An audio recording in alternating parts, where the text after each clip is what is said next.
Soy Blanca Chancosa, soy del pueblo Otavalo, de la provincia de Imbabura.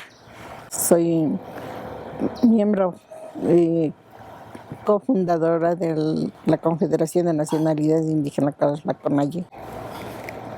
Entonces, y en la actualidad estoy acompañando, hago parte de Saramanta Hormicuna, de las mujeres del maíz, defensoras de la naturaleza y territorio. Queremos hablar contigo sobre las economías solidarias ancestrales y actuales. ¿Qué tan importante te parece ese tema para lograr una sociedad democrática y sustentable? En los pueblos indígenas, aún con la discriminación y quizá la marginación que hemos vivido los pueblos, la desatención propiamente de las políticas de este Estado, hemos logrado sobrevivir hasta ahora, durante más de 500 años, ¿no? Y es que, porque en las comunidades se vive lo que se llama la economía comunitaria. Y esa que es lo que llamamos el Randi Randi, el Carachamicuna.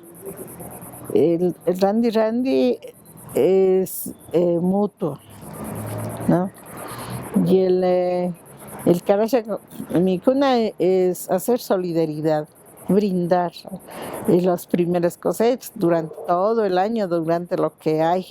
Pero también como el trabajo se hace minga, se hacían, casi no funcionaba moneda ni papel moneda, sino que tú me ayudas, yo te ayudo. En el trabajo de tierras, en la minga o la casa nueva, o cuando va a sembrar en la chacra, ¿no es cierto?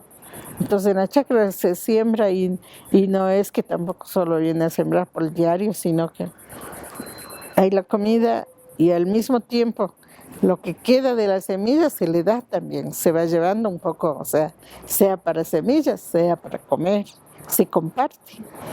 Y como aquel que le ayudó a sembrar, entonces hay un compromiso de la familia que recibió ese apoyo. Cuando ya está en grano tierno, en época de comer, sea en tierno como el maíz de choclo, o los frijoles, o las arvejas, o las papas, las primeras que están saliendo, lo que hacen es brindarle a la persona que le ayudó a sembrar, a trabajar. Entonces también comen juntos, ese es el Carachamicuna, el comer compartiendo. No come solito, no se encierra, sino que comparte también un crudo para su familia. Y es con lo que han sostenido el intercambio, ¿no? El otro que llaman el trueque también es el intercambio que han hecho de familia a familia, ¿no? De vecino a vecino se han hecho los trueques o los intercambios. Es la forma como han sobrevivido. Ahora, también en la economía comunitaria existe el crecer, ¿no? El crecimiento, el desarrollo. Y también existe comprar y vender, ¿no? Pero siempre con, digamos, con el principio de solidaridad.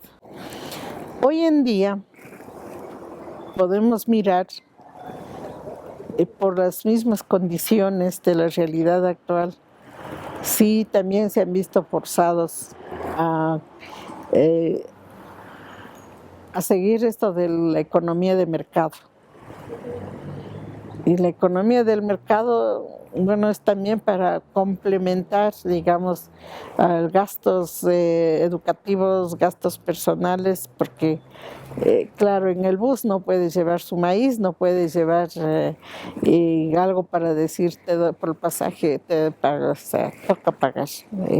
Entonces, eso hace que se vean obligados también a incurrir en la economía de mercado. Entonces, para tener algunos gastos, ¿no? Ahora, lo que sí toca mirar también, de hecho, estamos siendo absorbidos y estamos siendo amenazados en ese nivel. Eso, o sea, la pobreza le va cogiendo más fuerte todavía. Porque también se va perdiendo eso de la economía comunitaria, va perdiendo de alguna manera, porque hoy en día las mingas ya son un poco, quizá se han ido disminuyendo porque aquel vecino o aquel familiar que le acompañaba ha tenido que salir fuera de la ciudad, migrar buscando de trabajo o a otro país buscando trabajo. Y también la necesidad va acrecentando, que entonces ahora prefiere que le pague diario. Entonces ahí eso ya se va perdiendo lo otro, ¿no? Porque también quizás no se sienten en esa relación recíproca que pueda recompensar esta situación. Entonces, sí, eso es un poco que hay cambios ahora, ¿no? Pero creemos que es de una verdadera democracia que hubiera en la cual se tomara en cuenta estas situaciones. Yo creo que incluso en estos famosos tratados de libre comercio sería posible de incrementar este tipo de economía, la economía solidaria que podemos llamar. Que la economía solidaria es recíproca, o sea, una economía recíproca que permita con los países que dicen tener tecnología de punta, adelantado, pero no tienen todo. Con lo que tengamos podemos hacer el intercambio, el trueque, que no necesariamente tenga que ser explotación del otro, ¿no? Empobrecimiento al otro o aprovechándose de estas necesidades. Yo creo que creen que solamente la economía de mercado capitalista, la economía que solo le da capital de ganancia a ganancia, creen que es la única que puede surgir. Cuando vemos que en los países que han entrado en esto del gran desarrollo, solo ha sido desarrollo de empobrecimiento, de muerte, de aumentar la desigualdad en la gente. No se ve el desarrollo en donde haya mejora de la ciudad, mejora en salud, atención médica.